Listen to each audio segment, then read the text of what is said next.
বিসমিল্লাহির রহমানির রহিম। সামান্য এই কয়েকটা চিংড়ি মাছ, তাই 6টা না 8টার মতো এখানে।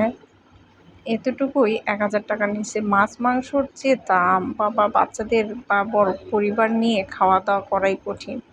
যাই হোক, তাও বাচ্চাদের শখ পকেটে না থাকলেও পূরণ করতে হয় বাবার, আর মারা সেগুলো নিয়েই দিন পার করতে হয়।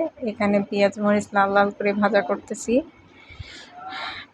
পেঁয়াজ মরিচটা লাল লাল যতক্ষণ আমি ভাজা কমপ্লিট হচ্ছে ততক্ষণ আমি ভাজবো। আমি সবসময় লাল মরিচটা ব্যবহার করি। লাল মরিচটা দেখতে সুন্দর হয়, কালারটা দ্বিগুণ হয়। এখানে মশলা টশলা সব দিয়ে উঠাই দিব।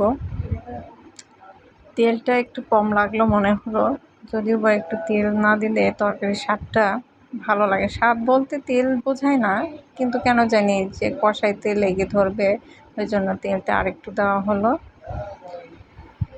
আমি এটা কষাতেই থাকবো। এখানে কষানো শেষ।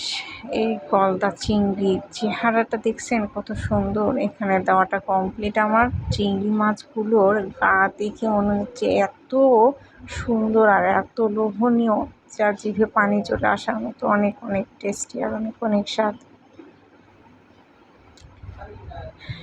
এখানে চিংড়ি মাছের মধ্যে একটু আলু ছোট করে কাটা হয়েছে, ছোট ছোট করে দেওয়া হয়েছে। কালারটা কত সুন্দর হয়েছে, আর বাচ্চারা দেখিয়ে তো ওয়াও, এটা খাবার মানে আমরা তো সচরাচর ভাতটাই আগে বলি বাচ্চাদের জন্য, যে ওইটুকু খেলে তার চাহিদাটা মিটবে। ওই জন্য এইসব রান্না করা। লোভনীয় জিনিস রান্না করলে অবশ্যই তারা মজা করে খাবে। এর খাওয়াটা এর ওপর মা বাবারা সব সময় চিন্তা করে।